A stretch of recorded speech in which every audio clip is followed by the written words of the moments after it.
సంబంధించిన అంశాలు ఉన్నాయి. Okay okay. ఇప్పుడు ఒకటి అడుగుతున్నాను నేను, మీరు ఒకసారి మీ మీ మీ నోటితో మీరు ఒక మాట చెప్పారన్న, నేను ఏదైనా పార్టీలో చేరాలనుకుంటే, లేకపోతే నాకే పదవులు కావాలనుకుంటే, నేను ఏదైనా జెండాలకు వత్తాసు పలకాలనుకుంటే నాకు ఎప్పుడో ఎన్నో పదవులు వచ్చేది, నేను పదవుల కోసం పార్టీల కోసం కాదు ప్రజల కోసం వచ్చినా అని అన్నారు.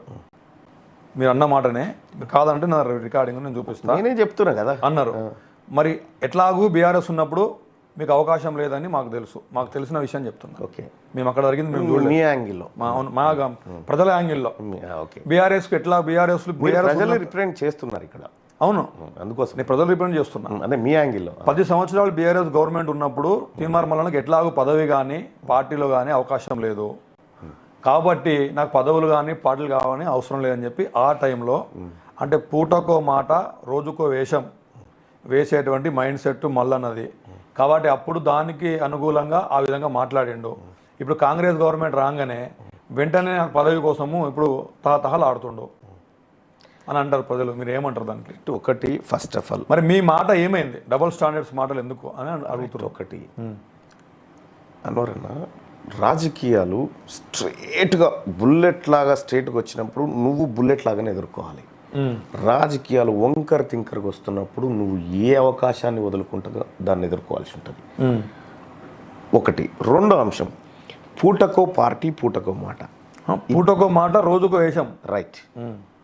దీనికి నువ్వు ఒక్కటి రెండు ఉదాహరణలు నువ్వు చెప్పాలి. చెప్పు. ఫస్ట్ ఉదాహరణ ఏంటంటే అన్న, ఇప్పుడు నేను చెప్పింది అప్పుడేమో నాకు పార్టీలు పదవులు అవసరం లేదని మీరు అన్నారు. ఇప్పుడేమో పార్టీలు పట్టుకొని తిరుగుతున్నారు, పార్టీ టికెట్ కూడా ఇచ్చింది. ఇదొకటి. రెండో మాట, బీఆర్ఎస్ పార్టీ ఉన్నప్పుడు మీరు కొన్ని విషయాలను విమర్శించారు. ఫర్ ఎగ్జాంపుల్ చిన్న విషయమే చెప్తాను నేను, చాలా ఉన్నాయి. ఒక చిన్న ఎగ్జాంపుల్ చెప్తా, స్టూడెంట్ సంబంధించింది. 1 minute లేట్, ఎగ్జామ్కి 1 minute లేట్ వెళ్ళడం వల్ల ఎగ్జామ్కి అలో చేయట్లేదు పిల్లలు అని చెప్పి బీఆర్ఎస్ గవర్నమెంట్ ఉన్నప్పుడు మీరు ఆ విషయం చదవగానే మీరు ఏమన్నారంటే, ఎంత దుర్మార్గం ఇది, 1 minute లేట్ వస్తే మీరు అలో చేయరా? మీ గవర్నమెంట్ ఆఫీసర్లు మొత్తం కూడా టైంకి వస్తుర్రా? మరి వాళ్ళకు కూడా 1 minute లేట్ అయితే మీరు ఆబ్సెంట్ ఇస్తున్నారా? మీరు అన్ని సదుపాయాలు అన్ని కల్పించినప్పుడు ఈ 1 minute లేట్ అనేటువంటి దాన్ని అమలు చేయాలి అని అప్పుడు అన్నారు.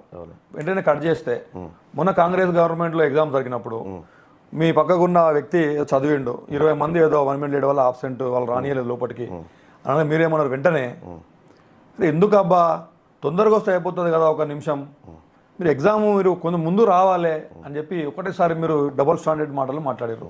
కాబట్టి నేను ఆ మాట అన్న, దానికి మీరు ఏమంటారు? దానికంటే ముందు ఆ వార్త నేను పొద్దున 4:30కి చదివి ఆ సంబంధిత అధికారికి ఫోన్ చేసిన. ఏం జరిగిందంటే అప్పటికి 10 minutes లేట్ ఉన్నారు వాళ్ళు. 10 minutes లేట్ ఉన్నారు వీళ్ళు. 10 నిమిషాలు లేట్ వచ్చారని అంటే పిల్లలు తప్పు పడతారన్న ఉద్దేశంతో కొద్దిగా ముందుకు వస్తే ఏమవుతుంది అనే భాషలో చెప్పిన, అంతే తప్ప కానీ వాళ్ళు ఏదో 1 minute లేట్, 1 minute కాదు వాళ్ళు లేట్ అయింది, 10 minutes లేట్ అయ్యారు. అప్పటికి లేట్ అయ్యారు, అయిపోయింది. లేట్ అయిన తర్వాత మరి ఎందుకు సార్ అట్లా ఎందుకు చేశారంటే, ఏం చేయలేము సార్, ఇక 1 minute 2 minutes అయితేనే నెట్టేస్తాము, కానీ వీళ్ళు పూర్తిగా 10 నిమిషాలు లేట్ వస్తే ఎట్లా తీసుకుంటాం సార్, మాకు కూడా కొన్ని నిబంధనలు ఉంటాయి కదా అనేటువంటి మాట. సరే, ఆ విషయాన్ని ఇట్లా ఎందుకు చెప్పినావు అనేది మీ క్వశ్చన్. అవును, తీన్మార్ మల్లన్నగా చెప్తా ఉన్నా, ఆ రోజు 100% నేను అన్నది నిజం. అప్పుడు ఆ రాష్ట్ర ప్రభుత్వాన్ని అన్నది నిజం. కానీ ఇప్పుడు సౌకర్యాలు పెంచి ఆర్టీసీ కూడా ప్రత్యేక బస్సులను ఈ విద్యార్థుల కోసం, ఈ పరీక్షల కోసం ఏర్పాటు చేసింది. సజ్జనార్ గారు ట్వీట్ కూడా ఉంటుంది, మీరు చూడండి. అప్పుడు కూడా పరీక్షల కోసం ప్రత్యేక బస్సులు పెట్టరు కదన్నా, మరి ఎందుకు చేరుకోలేకపోయారు?